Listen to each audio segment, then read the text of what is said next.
I rise today to speak as if in morning business. I rise today to speak about the update on the Chrysler and GM bankruptcies and their impact on the auto dealer community. Almost 4 weeks ago, when we were considering the supplemental appropriations bill, I offered an amendment to provide at least 60 days for any dealer being terminated by an auto manufacturer receiving TARP funding to wind down its operations and sell its inventory. My amendment was in response to the letters sent to 789 Chrysler dealers May 13, 2009, informing them that they were being terminated on June the 9th, 3 weeks later, with no assistance for auto inventory, parts, or special tools. I found that unacceptable. And you know, a number of the people who heard my amendment on the floor stepped up and said, I want to co-sponsor that amendment. By the end of the day, we had 38 bipartisan co-sponsors on the amendment to give these valued members of our communities at least 60 days to wind down their businesses. As a result of that amendment and thorough discussions with Chrysler President Jim Press and the Auto Task Force, Chrysler responded with a commitment to facilitate the transfer of inventory and parts for the terminated dealers. As soon as we returned from Memorial Day recess, Chairman Rockefeller and I called a Commerce Committee hearing specifically on the impact of the Chrysler and GM bankruptcies on the auto dealer community. This hearing provided the first outlet for dealers to express their opinions on how they were being treated in this process, and it gave Chrysler and GM CEOs the opportunity to explain their reasoning for the termination of literally thousands of dealerships across the country. We pressed the auto manufacturer executives to reconsider how they were treating these independent businessmen and women, and we sought progress reports on their commitments to me, our committee, and this body to provide a softer landing for terminated dealerships. In response to the concerns we raised in that hearing, Chrysler did take another step forward on behalf of their terminated dealers by formally guaranteeing every piece of inventory at these dealerships would be purchased at cost, minus inspection and transportation fees. So they made the promise after the Memorial Day recess that they would buy every car. This reassuring news, of course, was welcome to the dealer body, but we still had concerns. I continued to push Chrysler for assurances regarding parts and equipment. The Commerce Committee sought additional answers on transparency, dealer reentry, rural access, and continuation agreements from both Chrysler and General Motors. On Monday, I received a letter that I thought was very positive from Chrysler, acknowledging the need for assurances on parts, and they have now guaranteed 100% of the parts inventory for terminated dealers. So we have a situation here where they did listen. They eventually said they would buy all of the cars that were still left in inventory, and now, of course, they're going to buy the parts. Of course, the dealers that were being terminated had no use for the parts, which they had already purchased, and so that was a fair, I think, ending to that dilemma.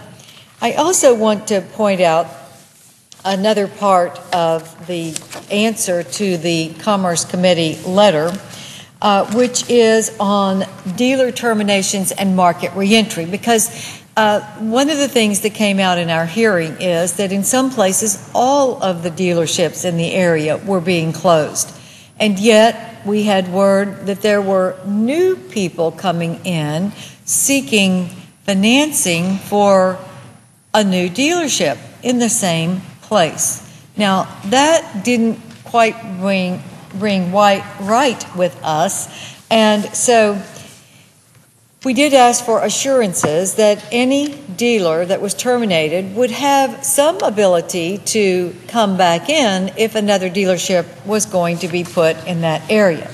And here is what Mr. Press said in the letter of June 12, 2009. Chrysler Group LLC will commit to provide non-retained dealers with an opportunity for first consideration of new dealerships that the company may contemplate. Now, we sent the same request for information to the General Motors CEO, and his answer was, you've asked about situations where GM will authorize the establishment of a new dealership near the location where a current profitable dealer has been asked to wind down operations. It is not our plan for current dealerships to be wound down only to open up new dealerships. Rather, our plan is to reduce overall dealer count. However, in those rare instances where we do open a new dealership in an area previously served by a winding down dealer, we commit to provide advance notice to former dealers and allow them an advanced opportunity to apply to run the new dealership. Now, I think that is a step in the right direction, and I hope that that will be followed through on in a legitimate and positive way, because it would be the most cruel cut for a dealer who has been closed, a dealer that is profitable, to all of a sudden have a new dealer come in to this, excuse me, Madam President, for a new dealer to come in and open on the same ground or in the same area as the dealer who was closed at great loss. Because remember, Madam President, that we have a dealer now with a huge piece of real estate. These auto dealerships are big lots because they have all these cars on them. So they're big pieces of real estate. They're big buildings that are generally suited just for the purpose of an automobile showroom. And they have been left sort of stuck with this real estate and stuck with all of the other equipment and things that you have to run a business. And I think it is untenable for us to just close that person down and then 3 months later, all of a sudden have a new person come in without all of those expenses and have the opportunity to open a new dealership. So I thought that was a very important part of the letter and commitment that is being made. But of course, the commitment has to be followed through with responsible advance notice and a fair hearing for the dealer who has gone out of business to be able to come back in. So I do commend Chrysler for heeding the calls of members of Congress and the dealer community and responding in a way that does give additional support to the dealers. General Motors, meanwhile, did sit down with the National Auto Dealers Association after our Commerce Committee hearing to work out concerns with the supplemental agreements continuing dealers were asked to sign. I commend GM for making concessions during those discussions, and I hope they will continue that positive dialogue and interaction as the GM dealer network seeks additional information, support, and assistance. Madam President, I will continue to work with the auto manufacturers to provide our dealer communities with the support and assistance they need in this very challenging time.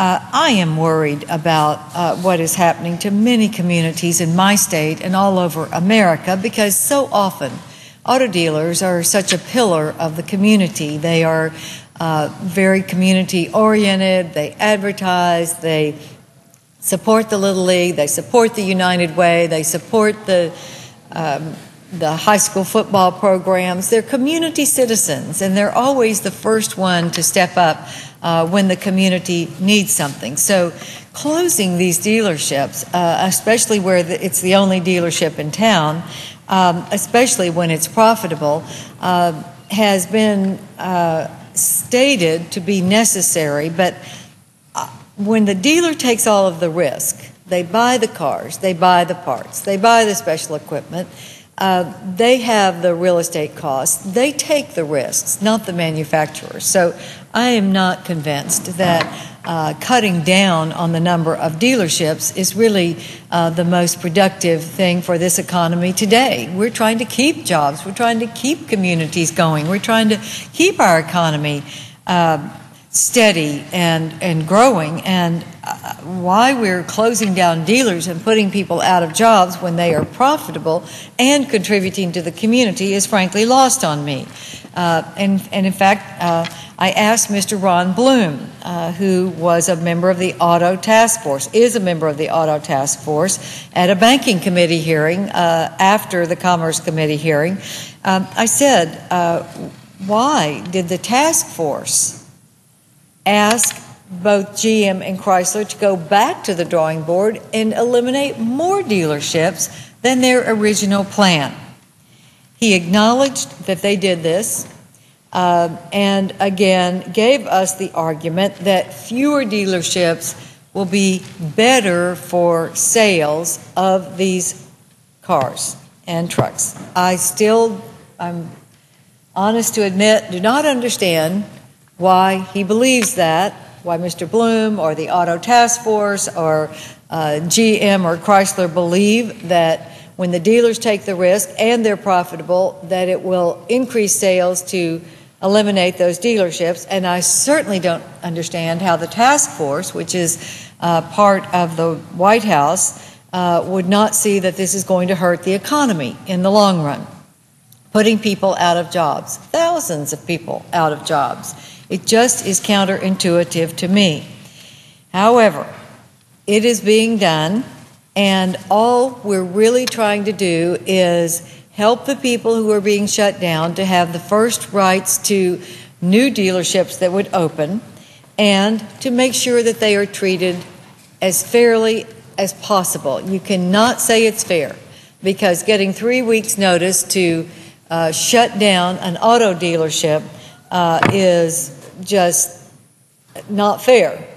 GM has given a longer time period, but at the same time that the GM company is saying you will have until next year, 2010, to shut down your dealerships, yet the ones who have gotten the notice that they're going to be closed under GM are being told they can't buy any new cars to sell.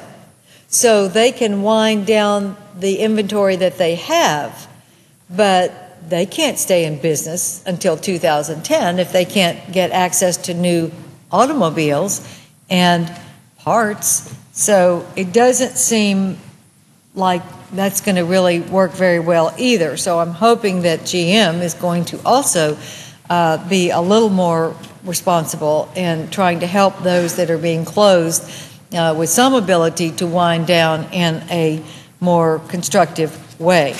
So as we continue these discussions between the dealer community and the auto manufacturers, I certainly hope that we will be able to keep track of the progress. And I would like to continue to get the progress reports to see how these automobile companies are doing, and to get input from the dealers, because it has been a very tough blow to them, especially those who didn't see it coming because they were profitable, or like one of my constituents who had a profitable dealership in a location in Galveston County for years and years and years, and then he was told that he was going to be closed. Even though he has dealerships in other parts of the Houston area, he was being closed in Galveston County.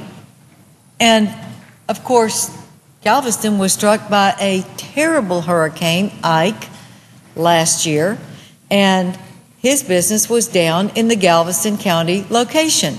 That is not surprising. Many people have not been able to move back to Galveston County because their homes were destroyed, and they have no ability to live in Galveston County anymore. So there was, at least until very recently, no opportunity for my constituent to appeal to General Motors because they were going to lose all their rights if they appealed to any of the concessions that were being made to closing dealers. So it's a very troubling situation. I think we are making progress. I think GM and Chrysler are doing better with regard to the dealers, and I hope that they will continue to understand these important parts of communities all over America, these franchises that they have put out. They have encouraged to buy inventory to try to help the companies not to go into bankruptcy, and then when they did go into bankruptcy, they were sort of left high and dry. And I think it's our responsibility, particularly in the case of GM and Chrysler, because they're getting taxpayer dollars, that they should have a little more concern about the overall economy because it's tax dollars that are propping them up. So, Mr. President, I ask unanimous consent that the letters that I received from, actually Senator Rockefeller and I received from Mr. Henderson and Mr. Press of GM and Chrysler, respectively, would be made a part of the congressional record along with my statement.